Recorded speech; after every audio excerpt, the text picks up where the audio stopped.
할렐루야. 아멘. 네. 가정에 계시는 분들도 예배 가운데 온전히 나올 수 있기를 바랍니다. 요즘 이루어지고 있는 모든 상황을 보게 되면요, 우리는 아무것도 할 수 없는 무기력감을 좀 느끼게 되는 것 같습니다. 그렇게나 열심히 반역을 하고 사회적 거리두기 여러 지침들을 지켰음에도 불구하고 코로나19의 이 기세는 점점 더 거세지고 있는 것 같습니다. 우리가 할 수 있는 일은 다 한 것 같은데 그 무엇 하나 해결될 기미가 보여지지 않는 것이 현실입니다. 이럴 때 우리는 더 이상 무엇을 할 수 있을까요? 우리는 잘 지켰는데, 그렇죠? 그렇게 하지 않은 사람들, 우리는 잘 지켰는데 잘 지키지 않는 그 사람들을 욕해야만 할까요? 아니면 정부의 방역이 잘못되었다라고 지적을 해야 할까요? 그것도 아니면 좀 더 힘을 내보자고 남아있는 용기를 부여잡고 나아가야 할까요? 우리는 무엇을 더 할 수 있을까요? 저와 오늘 여러분은 우리가 아무것도 할 수 없는 이때에 또 아무것도 할 수 없는 그런 상황 속에서 우리 주위에서는 어떤 일들이 일어나고 있는지를 좀 알아보고자 합니다.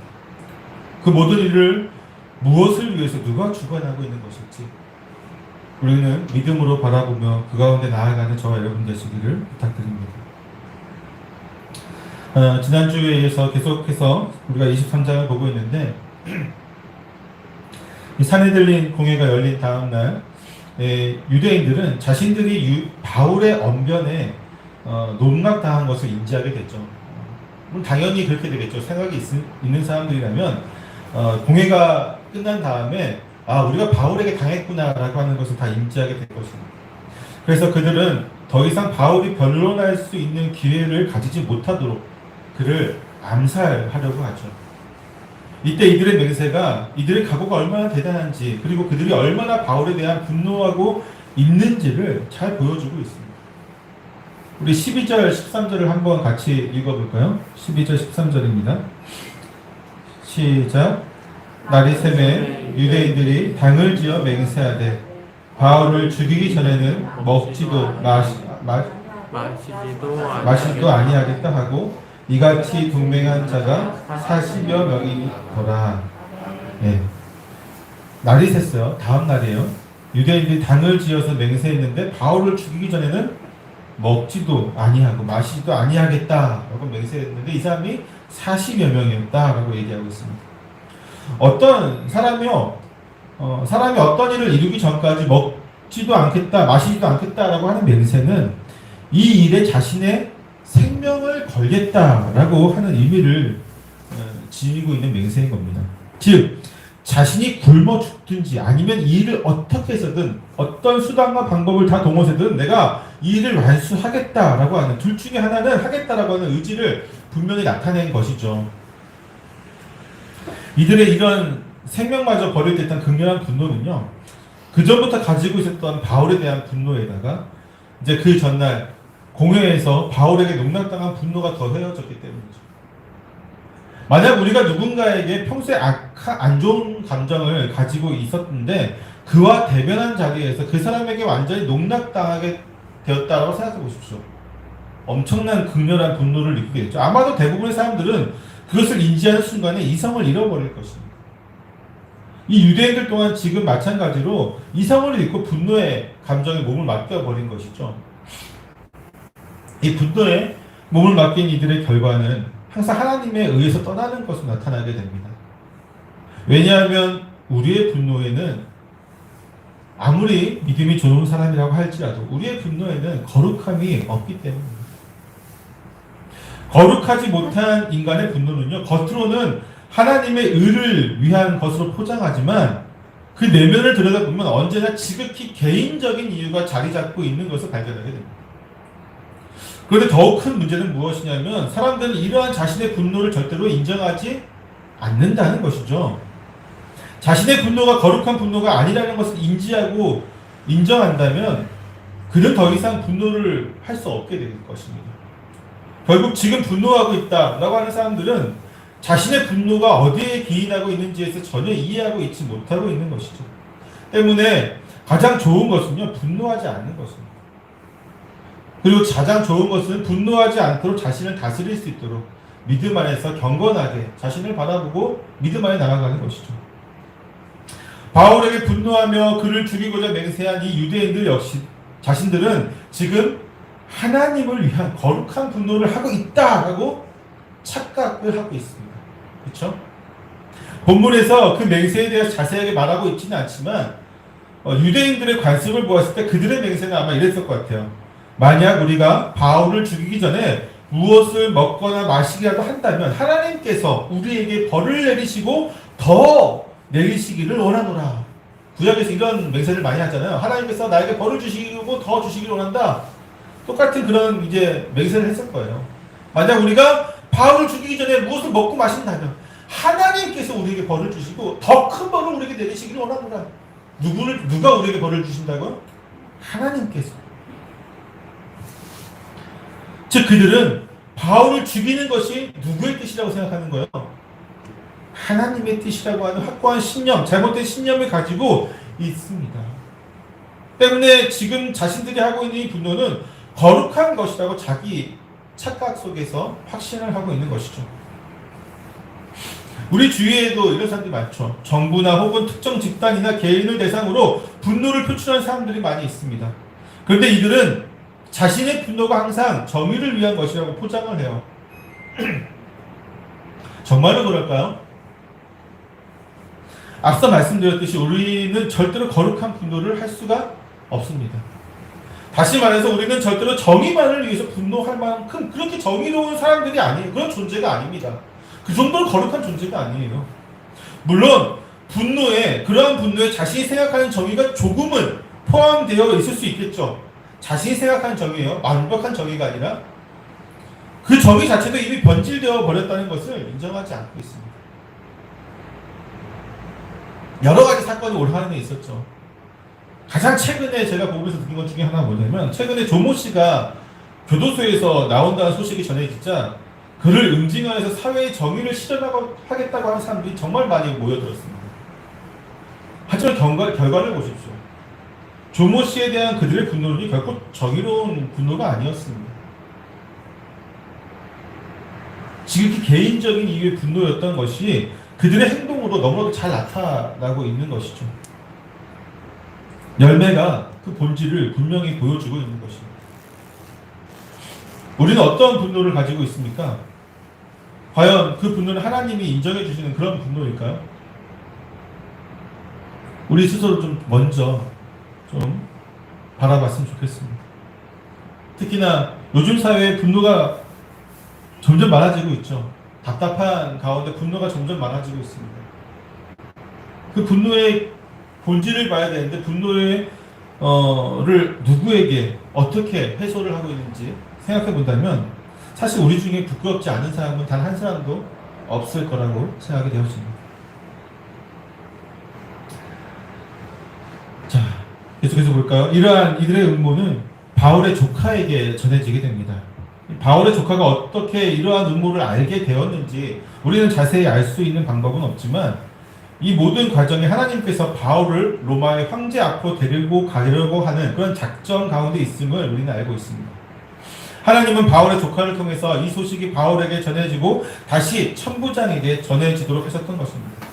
이제 바울을 구하기 위하여 하나님께서 친히 총 감독이 되시고 지휘를 하심으로 바울의 조카와 백부장이 조연으로 출연하고 천부장의 주연이 되어서 바울을 탈출하기 위한 대작전이 시작되게 됩니다. 바울을 죽이기 전에는 먹지도 마시지도 않겠다고 맹세한 유대인들의 작전은 천부장에게 다시 한번 바울을 공회에서 재판하여서 그의 죄를 더 자세히 밝히고자 말하여 그를 다시 데려오면 그 중간에 내복하고 있다가 그를 습격하는 것이었습니다. 그리고 이 사실을 바울에게 전한 바울의 조카는 바울의 부탁으로 다시 한번 천부장에게 가서 이 사실을 구합니다. 그리고 천부장은 이제 바울을 무사히 탈출시키기 위한 작전을 지시하죠. 먼저 바울의 조카에게는 나에게 이런 말을 하지 않았다. 말을 하였다는 것을 아무에게도 말하지 말라. 모른 척하라고 이야기를 하고 그 자신은 밤 9시에 기병 70명, 보병 200명, 참병 200명을 준비합니다. 그리고 바울을 데리고 갈 짐승도 준비하죠. 바울을 어딘가에 태웠던 것 같아요. 마차라든지 어떤 곳에. 그리고 가이사라에 있는 이 벨릭스 총독에게 그를 보냅니다. 그리고 그는 벨릭스 총독에게 다음과 같은 편지를 쓰게 됩니다. 한번 읽어볼까요? 편지를 26절부터 30절입니다. 26절부터 30절 같이 읽습니다. 시작. 글라우디오 루시아는 총독 벨릭스 각하께 문안하나이다. 이 사람이 유대인들에게 잡혀 죽게 된 것을 내가 로마 사람인 줄 들어 알고 군대를 거느리고 가서 구원하였다가 유대인들이 무슨 일로 그를 고발하는지 알고자 하여 그들의 공회로 데리고 내려갔더니 고발하는 것이 그들의 율법 문제에 관한 것뿐이요 한 가지도 죽거나 결박할 사유가 없음을 발견하였나이다. 그러나 이 사람을 해야 되는 관계가 있다고 누가 내게 알려주기로 곧 당신께로 보내며 또 고발하는 사람들도 당신 앞에서 그에 대하여 말하라 하였나이다 하였더라. 이 처음으로 이제 이름이 나오죠. 천부장의 이름이 글라우디오 루시아라고 하는 이 로마의 천부장의 편지는 전적으로 내용을 보면 어떤 것 같아요? 바울을 위한 내용은 없어요, 그렇죠? 자기를 변론하기 위한 그런 내용으로 가득 차 있습니다. 그렇죠. 책임은 떠넘기고 자기 온갖 핑계밖에 없는 것 같죠. 그는 처음 예루살렘에서 소동이 일어났다는 소식을 듣고 군사를 이끌고 왔을 때에 그 소동의 원인이 무엇인지 파악하지 못하고 있었죠. 그러면서 바울이 로마 시민권을 가진 것도 알지 못하였습니다. 그는 단지 예루살렘의 백성들이 폭동을 진압할 목적으로 군대를 동원하였던 것이죠. 같은 이유로 바울을 체포하였습니다. 또 그는 바울을 몇 년 전에 예루살렘에 와서 백성들을 미혹해서 소란을 일으켰던 애국 출신의 자칭 선지자라고 하는 사람으로 생각하는 등 전혀 바울에 대해서 알고 있지 못했던 것을 보게 됩니다. 그는 바울이 로마 시민권을 나면서부터 가지고 있다는 것을 알게 된 것은 폭동의 원인을 알기 위해서 바울을 고문하려고 했죠. 백부장을 시켜서 바울을 고문하려고 할 때에 바울이 너희가 로마 시민된 자를 죄도 정하지 아니하고 채찍질할 수 있느냐라고 하면서 겨우 알게 된 것입니다. 이 천부장은 자신의 모든 실책을 덮기 위해서 그 중에서도 로마 시민권을 가지고 있는 이 바울을 아무런 죄도 없이 체포하고 고문하려고 했던 자신의 잘못을 무마하기 위해서 자신의 아무런 잘못도 없고 오직 유대인들이 로마 시민을 죽이려 하였다고 해서 자기는 구해준 것밖에 없다. 자기는 잘한 것밖에 없다라고 하는 그런 거짓말과 어떤 변명으로 일관된 편지를 지금 쓰게 된 것이죠. 그리고 마지막에 이 유대인들이 로마 시민된 자를 또 죽이려고 하는 관계가 있기에 벨리스 총독에게 보내게 되었음을 전하면서 이 바울을 고발하는 유대인들을 내가 또 그곳으로 보내겠으니 당신께서 이 문제를 해결해 달라라고 부탁을 하는 겁니다. 여기서 우리가 이제 바울의 조카가 신앙을 가지고 있는지는 알 수 없어요. 다만 바울이 빌립보서 3장 8절에서 이렇게 얘기를 하죠. 그리스도를 위해서 모든 것을 잃어버렸다라고 고백을 해요. 잃어버렸으니 라고 얘기를 하는데 그런 고백을 보면요. 학자들이나 대부분의 사람들 뭐라고 예상을 하냐면 바울은 예수 그리스도를 이제 주로 고백하고 그를 믿음으로 인해서 집안에서 쫓겨나다시피 했다. 모든 상속권을 박탈당한 것으로 추정을 하고 있어요. 때문에 바울은 기본적으로 다소의 그 아버지와 그 가족들로부터 배척당하고 있었던 것으로 보여집니다. 즉 바울의 친척들은요 예수님의 친척들이 예수님을 배격하셨던 것 같이 바울을 배격하였던 것이죠. 다만 본문에 나오는 바울의 조카는요 이 바울의 누이의 아들로서 이 가족에게까지 배척당하는 바울을 좀 안쓰럽게 여겼던 것 같아요. 이 누이가 바울의 누이가 모든 가족들에게 다 배척당하고 상속권도 다 잃어버리는 바울이 좀 안쓰럽잖아요. 누나의 심정을 보면은 그 누이의 조카였던 것이죠. 그래서 바울에 대해서 안쓰럽게 생각하는 누이의 마음에 따라서 이 바울을 도왔던 것 같아요. 조카는 어머니가 슬퍼하니까 결국 바울의 조카가 바울을 도운 것은 믿음 때문이 아니라고 하는 것입니다. 그리고 당연하게도 헬라 출신의 이 천부장 역시 신앙을 가지고 있는 사람이 절대로 아니었습니다. 그가 헬라 출신으로 로마에서 성공하기 위해서 많은 돈을 줬죠. 많은 돈을 주고 이 글라우디오라고 하는 황제로부터 로마 시민권을 샀을 만큼 철저하게 로마의 신과 법에 충성을 다하는 사람이었습니다. 그렇잖아요. 우리가 일제시대 때도 알듯이 일제시대 때 조선인으로서 성공할 수 있는 방법은 뭐예요? 일본 사람들에게 잘 보이는 거잖아요. 친일파가 되는 거예요. 친일파가. 이 사람도 이름이 루시오잖아요. 헬라 출신이라는 뜻이거든요. 글라우디오라는 것은 이 글라우디오 황제 때 이 사람이 돈을 주고 그것을 로마 시민권을 살 때 성으로 받은 것 같아요. 그래서 자신의 이름이 글라우디오 루시오라고 하는데 헬라 출신으로서 로마에서 군대잖아요. 군대에서 잘 되기 위해서는 성공하기 위해서는 철저하게 로마 사람이 돼야 되는 거예요. 친로마 사람이 되는 거죠. 친일파처럼 친로마파가 돼야 되는 거예요. 그런 사람이 신앙을 가지고 있을 수 있을까요? 없죠. 철저하게 로마에 있는 로마 황제로부터 로마의 모든 신들을 섬기고 로마의 법에 충성하는 사람이었다는 것이죠. 그러나 하나님은 예수 그리스도를 믿는 사람이 아무도 없는 곳에서, 즉 로마의 그 병사들이 지키고 있는 영내에 갇혀있는 바울, 오직 한 사람만 믿는 사람이었잖아요. 그리고 그 주변을 감시하고 있는 군사서부터 해서 모든 사람들, 그 심지어 바울에게 바울의 생명이 위독하다는 것을 알려준 그 조카조차도 사실은 신앙이 없는 사람이었다는 것을 보게 되면 아무도 신앙이 없는, 오직 혼자 외롭게 있는 이러한 상황에서도 아무도 그의 곁에 없는 것처럼 보이지만 사실 그의 곁에는 가장 신실하신 주님이 함께 계셨다는 것이죠.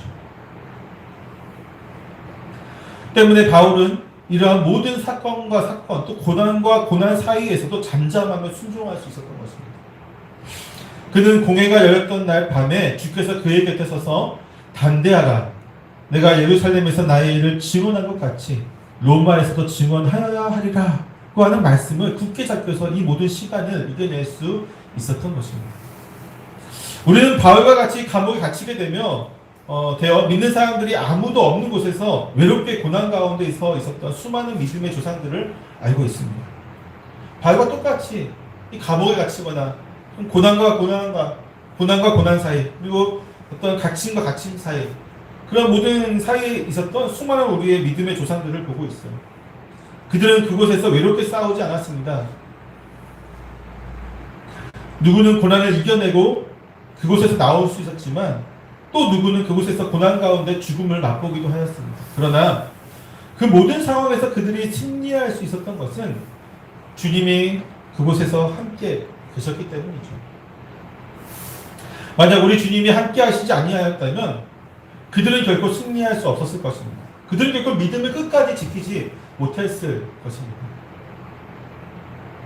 하나님께서는 때로는 더 많은 일을 위해 고난을 이겨내고 살아가도록 하시고, 때로는 더 큰 일을 위해서 고난 가운데 순교하도록 하십니다. 하나님이 이번에는 어떻게 하실지 그 누구도 알 수 없어요. 이번에는 그를 살리셔서 더 큰 일을 하실지, 이번에는 그가 죽게 하심으로 더 놀라운 역사를 만들어 가실지 아무도 알 수 없습니다. 다만 믿음으로 살아가는 것이든지 믿음으로 죽게 되는 것이든지 그 모든 것을 통해서 우리 주님이 영광을 받으신다는 것이죠. 그 모든 것을 통해서 우리가 하는 것이 아니에요. 하나님이 살리신다면, 고난 가운데 극복하게 하신다면, 그것을 통해서 또 우리는 그렇게 살아가면 돼. 믿음을 살아간다면 그것이 하나님의 영광이 될 것이고요. 고난 가운데 우리를 하나님의 품으로 부르신다면, 천국으로 부르신다면 그 또한 그것을 통해서 많은 역사들이 하나님이 이루어 나가신다는 것이죠. 사랑하는 성도 여러분, 삶이 고난이라고 생각하며 살고 계십니까? 아니면 고난의 삶을 이겨내고 지금까지 살고 계십니까? 그렇다면 우리 모두는 믿음으로 승리하는 그 길을 지금 걸어가고 있는 것입니다. 아직 결승선을 완전히 통과한 것은 아니지만 결승선을 향해서 지금 우리가 바르게 향하고 있다는 것은 분명한 사실인 겁니다. 표대를 향하여 달려가고 있다는 바울의 고백이 우리의 고백이 되어지고 있는 거예요. 때로는 이 믿음의 길 위에 우리 자신 말고 아무도 없는 것처럼 느껴질 때도 있을 것입니다. 그러나 우리 주위에는 구름같이 허다한 증인들이 있습니다. 그리고 주님이 바로 우리 곁에서 함께 계십니다. 또한 하나님께서는 비록 우리 주위에 믿지 않는 자들밖에 없다고 할지라도 그들을 통해서 우리를 바르게 인도하십니다. 우리는 오직 바울처럼 그러한 신실한 주님을 믿으면서 끝까지 인내하며 달려가야 하는 것이죠.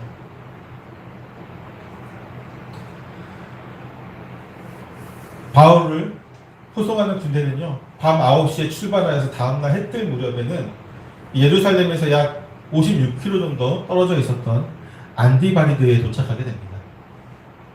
혹시나 추적자들이 쫓아와서 바울을 해칠 것을 염려하였던 호송 부대는 밤새 한숨도 자지 않고 이 안디바드리까지 행군하였던 것입니다. 기병과 보병이 섞여 있었잖아요.